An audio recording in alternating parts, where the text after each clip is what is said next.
parte de la noticia.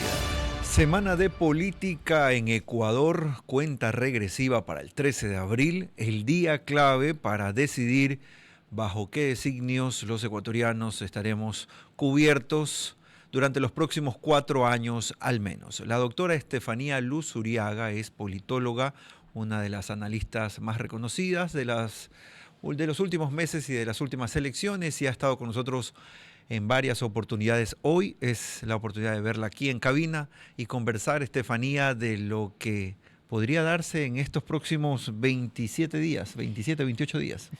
Bueno, buenos días con todos. Muchísimas gracias por la invitación. Feliz de acompañarlos en esta mañana para discutir qué nos depara oficialmente la segunda vuelta y Hoy, la campaña. Estefanía, hemos tenido la oportunidad de conversar con uno de los líderes más importantes indígenas. Precisamente en el centro del país está Chimborazo, una población donde la votación de la primera vuelta se inclinó hacia Daniel Noboa y Leonidas Issa alcanzó solamente el tercer lugar.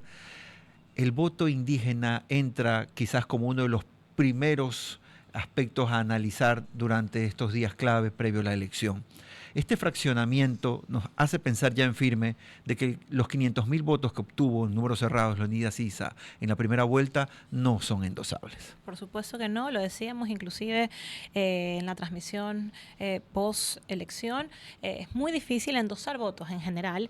Segundo, es mucho más complejo en este tipo de democracias multipartidistas. Es distinto cuando tú endosas un voto, por ejemplo, en una primaria, en el Partido Demócrata o Republicano, a endosar un voto que viene de una corriente y de un partido o movimiento político completamente distinto.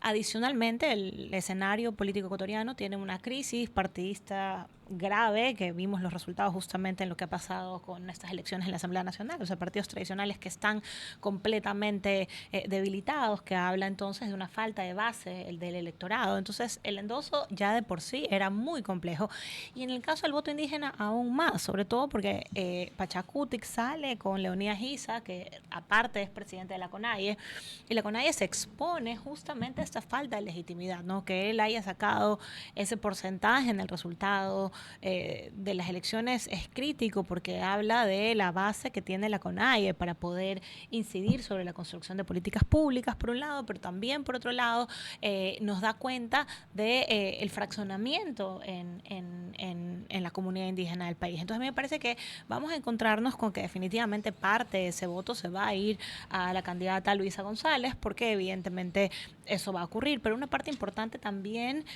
creo, se movilizará hacia Daniel Noboa. Seguramente aquellos que tienen más presentes las rupturas y las diferencias de Revolución Ciudadana en su momento con la CONAIE y en general con el movimiento indígena. Porque no es poca cosa, Estefanía. Auqui Tituaña, un líder histórico de la comunidad indígena. Allí mismo está Lourdes Tibán, otra de las voces femeninas muy poderosas. Y en esa línea Marlon Santi. Podríamos sumar algunos nombres que estuvieron muy cerca de la CONAIE, estuvieron dirigiendo la CONAIE, estuvieron siendo las fuerzas políticas del momento en determinados sectores de la población ecuatoriana. Sobre esa base también se ha hablado mucho del voto nulo. ¿Crees tú que habrá fuerza también para decir ni con uno ni con otro, sino que esta es la vía? Yo creo que la opción del voto nulo se va a sostener, rondará entre el 8 y el 10%. No es suficiente, es decir, esta iniciativa de votemos todos nulo para demostrar, por ejemplo, una apatía política o una desafección, no va a ser suficiente en un sistema electoral como el nuestro, en el que el voto es obligatorio. Esa vía es compleja, tiene mejores resultados en países, por ejemplo, en nuestro país vecino Colombia, que es un país en el que el voto es optativo. Entonces, en ese caso sí hemos visto resultados electorales históricos donde ves que hay un 30% de personas que no han asistido a votar. Eso te dice mucho de qué está pasando. Y en ese sentido, la estructura y obviamente el desarrollo de la campaña es completamente distinto, porque lo primero que se busca es motivar al voto, sin importar por quién.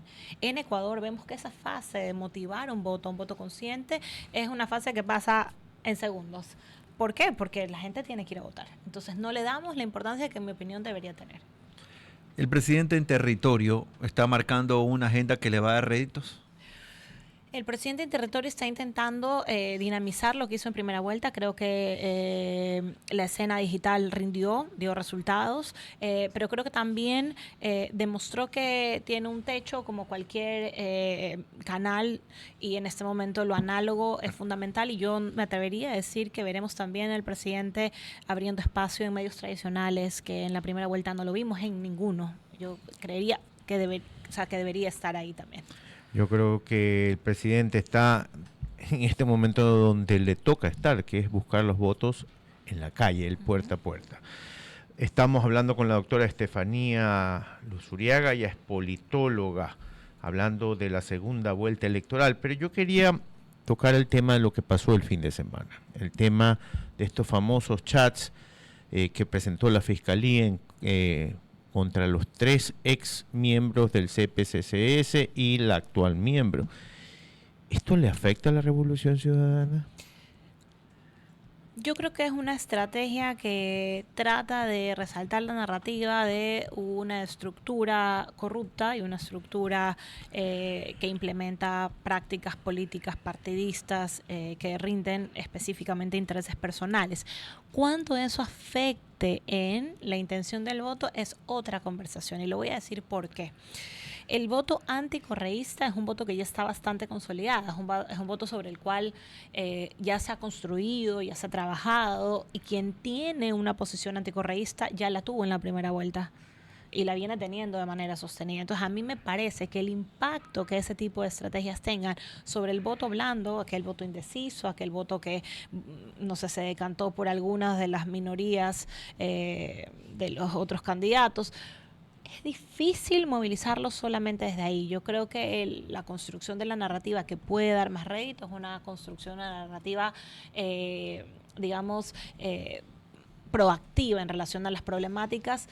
Si bien es cierto, es necesario mantener en la agenda, mantener en el top of mind que se han dado actos de corrupción y que es una característica propia de algunos de los líderes del Movimiento Revolución Ciudadana.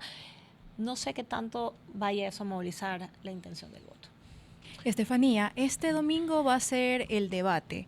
¿Qué debemos esperar de la conducta de ambos candidatos en el debate?